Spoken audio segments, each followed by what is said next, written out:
Hello mga bebs! It's me, Ate Yan! And this is me, Michelle Reyna, and not your Erica Pineda for today. And this is me, Rayona. Hindi to ngayon, kundi last year pa.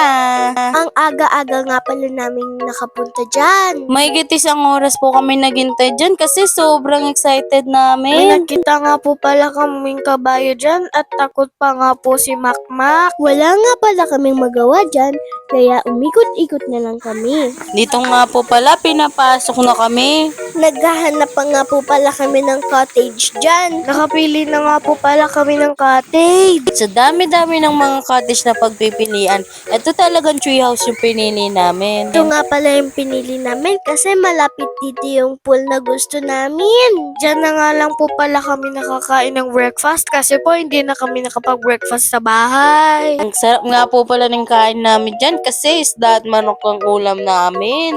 At kailangan naman talaga natin kumain bago tayo mag-swimming. Pagkatapos namin kumain, nag-aura-aura muna kami. Picture dito, picture doon. Post dito, post doon. Baka nagtataka kayo kung paano kami nakakapag-picture ng buo. May dala po kaming tripod dyan. Ilalagay lang po ni Mama sa video yung phone niya. Tapos, tatakbo na po siya papunta sa amin. Then, kami na po bahala mag-post ng post. It's time! Magsa-swimming na po kami.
Ito, ini to guys, ito biya yan ha.